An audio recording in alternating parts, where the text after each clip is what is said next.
സഹിഷ്ണുതയുടെയും നീതിയുടെയും മാർഗത്തിൽ സഞ്ചരിച്ചിട്ടും പലപ്പോഴും ദൈവത്തിന്റെ മക്കൾ, യേശുവിന്റെ പാത പിന്തുടരുന്ന മക്കൾ അസഹിഷ്ണുതയുടെയും അനീതിയുടെയും പാത്രങ്ങളായി തീരാറുണ്ട്.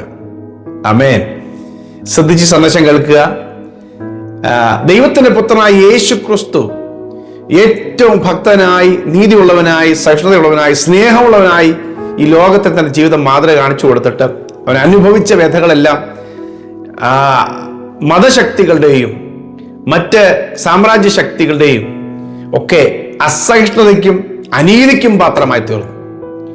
ഇന്ന് പരിശുദ്ധാത്മാവ് സംസാരിക്കുന്ന ദൂത് നിങ്ങൾ കടന്നു പോകുന്ന, നിങ്ങൾ അനുഭവിക്കേണ്ടി വരുന്ന ഉപദ്രവങ്ങളാകട്ടെ, അനീതിയാകട്ടെ, മറ്റുള്ളവർ നിങ്ങളെ തള്ളിക്കളയുന്നതാകട്ടെ, അസഹിഷ്ണുതയുടെ പാത്രമായി തീരുന്നതാകട്ടെ, കാരണം കൂടാതെ ഉപദ്രവിക്കപ്പെടുന്നതാകട്ടെ, പഴിക്കപ്പെടുന്നതോ പരിഹസിക്കപ്പെടുന്നതോ ആകട്ടെ, സ്വർഗത്തിലെ ദൈവം നിങ്ങൾക്ക് വേണ്ടി തുണയാൻ നിൽക്കും. ഹല്ലേലൂയ, ആമേൻ. 9-ാമത്തെ സങ്കീർത്തനത്തിന് 4-ാമത്തെ വാക്യത്തിൽ എഴുതിയിരിക്കുന്നു, നീ എൻ്റെ വ്യവഹാരവും നടത്തിയിരിക്കുന്നു, നീ നീതിയോടെ വിധിച്ചുകൊണ്ട് സിംഹാസനത്തിലിരിക്കുന്നു. അതെ, ഒരു ദൈവം നീതിയോടെ വിധിക്കുന്ന ഒരു ദൈവം സിംഹാസനത്തിലിരിക്കുന്നു. ആ ദൈവം നിന്റെ കാര്യവും വ്യവഹാരവും നടത്താൻ ശക്തനാണ്. ഹല്ലേലൂയ, ആമേൻ. പലപ്പോഴും നമ്മൾ വളരെയധികം വേദനിക്കാറുണ്ട്, വളരെയധികം മുറിപ്പെടാറുണ്ട്, ഹൃദയം തകരാറുണ്ട്, ഒരുപാട് കഷ്ടതകളിലൂടെ കടന്നു പോകുന്നു. എന്ന് പറഞ്ഞാൽ മറ്റുള്ളവരാൽ അവരുടെ സ്വാർത്ഥ താല്പര്യങ്ങൾക്ക് കീഴ്പ്പെടാത്തത് കൊണ്ട് പല അനീതിയും ഉപദ്രവങ്ങളും അപവാദങ്ങളും ഒക്കെ ഏൽക്കേണ്ടി വരികയാണ്. ഹല്ലേലൂയ. നിങ്ങൾ തളർന്നു പോകരുത്. നീതിയുടെ വഴിയിൽ തന്നെ സഞ്ചരിക്കുക. സഹിഷ്ണുതയുടെ സ്നേഹത്തിന്റെ വഴിയിൽ തന്നെ സഞ്ചരിക്കുക. കാരണം നിങ്ങൾക്ക് വേണ്ടി ന്യായം നടത്താനും നീതി നടത്താനും സ്വർഗത്തിനൊരു ദൈവമുണ്ട്.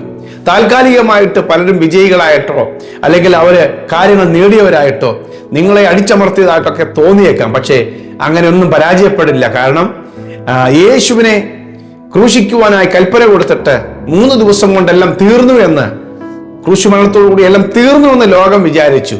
യേശുവിനെ കുറ്റം വിധിച്ചവരും കള്ളസാക്ഷികളും പരിഹസിച്ചവരും കൊലക്കേൽപ്പിച്ചു കൊടുത്തവരും കൊല ചെയ്തവരും എല്ലാം അങ്ങനെ ചിന്തിച്ചു.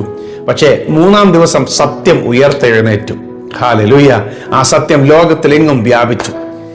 ആർക്കും നിഷേധിക്കാൻ കഴിയാത്ത ഉയർപ്പിന്റെ ഭാഗമായി, അല്ലെങ്കിൽ ക്രിസ്ത്യാനിത്വത്തിന്റെ തുടക്കത്തിന്റെ ഭാഗമായി ഇത് മാറുകയാണ്.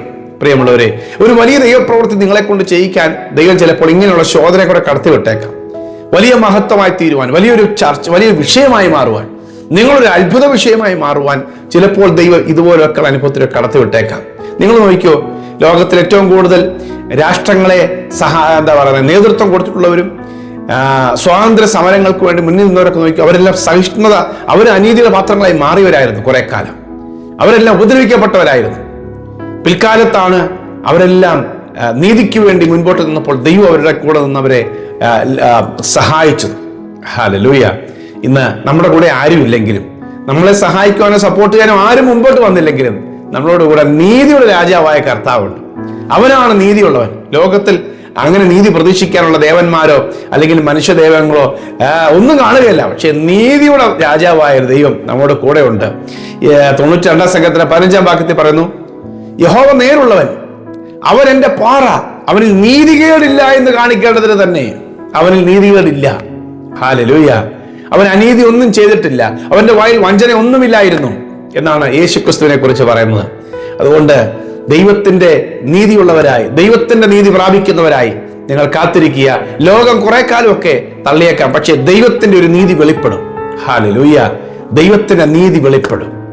കുറെ കാലത്തേക്കൊക്കെ നിങ്ങളെ കുറ്റക്കാരായിട്ടോ തെറ്റുകാരായിട്ടോ ഒക്കെ തെറ്റിദ്ധരിപ്പിക്കാൻ കുറെ പേർക്ക് പറ്റിയേക്കാം, കുറെ കാലത്തേക്ക്. പക്ഷെ ഒന്നും അങ്ങനെയല്ല.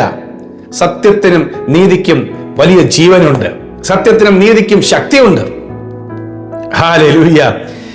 4-ാം സങ്കീർത്തനത്തിന്റെ 1-ാം വാക്യത്തിൽ ദൈവത്തിന്റെ ഭക്തൻ പ്രാർത്ഥിക്കാൻ, നീതിയായ ദൈവമേ, ഞാൻ വിളിക്കുമ്പോൾ ഉത്തരമരണമേ, ഞാൻ ഞെരുക്കത്തിലിരുന്നപ്പോൾ നീ എനിക്ക് വിശാലത വരുത്തി, എന്നോട് കൃപ തോന്നി എന്റെ പ്രാർത്ഥന കേൾക്കണമേ. ഹല്ലേലൂയ. നീതിയായ ദൈവം ഉത്തരവരുളും, ഞെരുക്കത്തിൽ നിന്ന് വിശാലതകൾ നൽകിത്തരും. ആമേൻ. റോമലേഖനം 8-ാം അധ്യായം 31, 33, 34 വാക്യങ്ങൾ എഴുതിയിരിക്കുന്നു. ഇത് സംബന്ധിച്ച് നാം എന്തു പറയണ്ടു? ദൈവം നമുക്ക് അനുകൂലമെങ്കിൽ പ്രതികൂലമാണ്. ദൈവം തിരഞ്ഞെടുത്തവനെ കുറ്റം ചുമത്തും.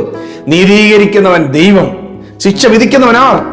ക്രിസ്തുയേശു മരിച്ചവൻ, മരിച്ചിട്ട് ഉയർത്തെഴുന്നേറ്റവൻ തന്നെ ദൈവത്തിന്റെ വലതുഭാഗത്ത് അവൻ ഇരിക്കുകയും നമുക്ക് വേണ്ടി പക്ഷപാതം കഴിക്കുകയും ചെയ്യുന്നു. ഹല്ലേലൂയ. നമുക്ക് വേണ്ടി ഒരു അഡ്വക്കേറ്റ്, നമുക്ക് വേണ്ടി വാദിക്കുവാൻ, നമ്മുടെ നീതിയെ പറയുവാൻ, നമ്മുടെ സാഹചര്യങ്ങളെ കുറിച്ച് പറയുവാൻ പിതാവായ ദൈവത്തിന്റെ അടുക്കൽ ഇന്ന് യേശു ക്രിസ്തു ഉണ്ട്. ദൈവത്തിന്റെ പുത്രൻ നമുക്ക് വേണ്ടി വാദിക്കുന്ന നീതിയുള്ള ന്യായാധിപതി നമുക്ക് വേണ്ടി ഉണ്ട്. ഹല്ലേലൂയ. ആമേൻ. സ്തോത്രം. അതുകൊണ്ട് അത് വിശ്വസിക്കൂ. 92 സങ്കീർത്തനം 12 മുതലുള്ള വാക്യത്തിൽ ഇരിക്കുന്നു, ദൈവത്തിന്റെ ഭക്തന്മാരായ നീതിമാൻ പന പോലെ തഴയ്ക്കും, അവൻ ലെബാനോനിലെ ദേവദാരു പോലെ വളരും. യഹോവയുടെ ആലയത്തിൽ നടുതലയായവർ നമ്മുടെ ദൈവത്തിന്റെ പ്രാകാരമായി തഴയ്ക്കും. വാർദ്ധക്യത്തിൽ അവർ ഫലം കായ്ച്ചുകൊണ്ടിരിക്കും, അവർ പുഷ്ടിവെച്ചും പച്ച പിടിച്ചും ഇരിക്കും. നീതിമാന്മാരെ വളർത്തുന്ന ഒരു ദൈവമുണ്ട്. തളർത്താൻ ഒത്തിരി ശക്തികൾ കാണും. ദൈവത്തിന്റെ മക്കളായി നിൽക്കുമ്പോൾ തളർത്താൻ ഒത്തിരി പേര് എഴുന്നേൽക്കും. പക്ഷേ നീതിമാന്മാരുടെ കൂടെ, അല്ലെങ്കിൽ നീതിയുള്ളൊരു ദൈവം നമുക്ക് വേണ്ടി പ്രവർത്തിക്കും. അതുകൊണ്ട് നിരാശപ്പെടരുത്. നീതിയോടെ ഉത്തരമരുളുന്ന ഒരു ദൈവം. ഹല്ലേലൂയ. ആമേൻ. സ്തോത്രം. ലോകത്തിലുള്ള സകല സൃഷ്ടികൾക്കും കാരണഭൂതനായ ദൈവം നീതിയോടെ തക്ക സമയത്ത് എഴുന്നേറ്റ് വന്ന് നമുക്ക് വേണ്ടി, നിങ്ങൾക്ക് വേണ്ടി അവൻ നീതിയും ന്യായവും നടത്തും. യഹോവ എന്റെ ന്യായവും വ്യവഹാരവും നടത്തിയിരിക്കുന്നു, എന്റെ കാര്യവും വ്യവഹാരവും നടത്തിയിരിക്കുന്നു. അവൻ നീതിയോടെ വിധിച്ചുകൊണ്ട് സിംഹാസനത്തിലിരിക്കുന്നു. അതെ, നിങ്ങൾക്ക് നീതി നിഷേധിക്കപ്പെട്ടാൽ, നിങ്ങൾ അവഗണിക്കപ്പെട്ടാൽ നിരാശപ്പെടേണ്ട. ലോകമോ കോടതിയോ മനുഷ്യരോ സ്വാധീനമുള്ളവരോ ഉന്നതന്മാരോ നിങ്ങളുടെ നീതി നിഷേധിച്ച് അനീതിയുടെ പാതയിൽ മറ്റുള്ളവർ അംഗീകരിക്കപ്പെടുന്ന രീതി സഞ്ചരിച്ചാൽ നിങ്ങൾ നിരാശപ്പെടരുത്. നീതിയോടെ നിങ്ങൾക്ക് വേണ്ടി നിൽക്കുന്ന ഒരു ദൈവമുണ്ട്. അനാഥർക്കും വിധവമാർക്കും വേണ്ടി ഈ ദൈവം ന്യായം പാലിച്ചു കൊടുക്കും. കാരണം ന്യായം പാലിച്ചു കൊടുത്തിട്ട് പ്രയോജനമില്ലെന്ന് ചിന്തിക്കുന്ന ആളുകളാണ്. മറ്റൊരു ഉപയോഗമില്ല, എന്തെങ്കിലും ഒരു പ്രയോജനം വേണ്ടേ? ഈ അനാഥരെ കൊണ്ടോ വിധവമാരെ കൊണ്ടോ പ്രയോജനമില്ല. അതുകൊണ്ടാണ് അവർക്ക് ആരും നീതി ന്യായം പാലിച്ചു കൊടുക്കാതെ മറ്റുള്ളവരുടെ കൂടെ നിൽക്കുന്നത്. നാളുകളിൽ പ്രയോജനമുള്ള ഒരാളുടെ കൂട്ടത്തിലെ അത് അനീതിയുടെ പക്ഷത്താണെന്ന് നിൽക്കുകയുള്ളൂ. പക്ഷേ അവർക്ക് വേണ്ടി നീതിയോടെ വിധിക്കുന്ന, അവഗണിക്കപ്പെട്ടവർക്ക് വേണ്ടി, അനാഥർക്ക് വേണ്ടി, വിധവമാർക്ക് വേണ്ടി, ഇങ്ങനെ ഉപദ്രവിക്കപ്പെടുന്നവർക്ക് വേണ്ടി നീതിയോടെ വിധിക്കുന്ന ഒരു ദൈവമുണ്ട്. അത് നിങ്ങളുടെ ജീവിതത്തിലൂടെ ദൈവം വെളിപ്പെടുത്തട്ടെ, നിങ്ങളുടെ കുടുംബത്തിൽ ദൈവം വെളിപ്പെടുത്തട്ടെ, നിങ്ങൾ അനുഭവിക്കുന്ന വിഷയങ്ങളിൽ ദൈവം അത് വെളിപ്പെടുത്തട്ടെ. നീതിയോടെ വ്യവഹരിക്കുകയും പ്രവർത്തിക്കുകയും ചെയ്യുന്ന, വിധിക്കുന്ന ഒരു ദൈവം സിംഹാസനത്തിൽ ഇരിക്കുന്നു. ആ ദൈവത്തിന്റെ അടുക്കൽ നേൽപ്പിച്ച് നിങ്ങളെല്ലാ നിരാശകളും മാറിപ്പോകട്ടെ, എല്ലാ ഭാരങ്ങളും മാറിപ്പോകട്ടെ. പ്രിയ കർത്താവേ, ഈ വചനം കേൾക്കുന്ന പ്രിയപ്പെട്ടവരുടെ കുടുംബത്തിൽ എല്ലാ അനീതിയുടെ വാഴ്ചകളും മാറട്ടെ. എല്ലാ കർത്താവേ സകല പൈശാചിക പോരുകളും കുടുംബങ്ങളിൽ നിന്ന് മാറിപ്പോകട്ടെ. നിരാശപ്പെടുന്ന ശക്തികൾ മാറിപ്പോകട്ടെ. നീതിയോടെ വിധിക്കുന്ന ഒരു ദൈവം, അനീതിയുടെ ശക്തികളെ മാറ്റുന്ന ദൈവം, സത്യത്തിനും നീതിക്കും കർത്താവെ പ്രവർത്തിക്കുന്ന ഒരു ദൈവം ഈ മക്കൾക്ക് വേണ്ടി ഇറങ്ങി വരേണ്ടതിനായി, ഇവർക്ക് വേണ്ടി പ്രവർത്തിക്കേണ്ടതിനായി പ്രാർത്ഥിക്കുന്നു. വഴികൾ സ്വയമേ കർത്താവെ അടച്ചു വെച്ച ശക്തികളുണ്ട്. ഇനിയും മുമ്പോട്ട് പോകരുതെന്ന് പറഞ്ഞുകൊണ്ട് പലയിടങ്ങളിൽ കർത്താവെ തെറ്റായ കാര്യങ്ങൾ പ്രചരിപ്പിച്ച് ഒതുക്കാൻ നോക്കിയ ശക്തികളുണ്ട്. ഇനി ഇവിടെ ഉയരരുത്, ഇവിടെ തലമുറ നന്നാകരുത്, നന്മ അനുഭവിക്കരുതെന്ന് പറഞ്ഞ സകല ശക്തികളുടെ നടുവിൽ ഈ പ്രിയപ്പെട്ട മക്കൾ നീതിയോടെ വിധിക്കുന്ന ദൈവത്താൽ വിടുവിക്കപ്പെടട്ടെ, ഉയർത്തപ്പെടട്ടെ, അനുഗ്രഹിക്കപ്പെടട്ടെ. അക്കരങ്ങളിലേക്ക് സമർപ്പിക്കുന്നു യേശുവിൻ നാമത്തിൽ തന്നെ. ആമേൻ, ആമേൻ. നീതിയും ന്യായവും വ്യവഹാരവും നടത്തി സംരക്ഷിക്കുന്ന ഒരു ദൈവം കൂടെയുണ്ട്. ധൈര്യമായിട്ട് മുമ്പോട്ട് പോകുക. ദൈവം അനുഗ്രഹിക്കട്ടെ. ഈ സന്ദേശം കുറെ പേർക്ക് നിങ്ങൾ ഷെയർ ചെയ്യുന്നുണ്ടെന്നറിയാം. വീണ്ടും കുറെ പേർക്ക് പങ്കുവയ്ക്കുക. God bless you. Have a blessed day.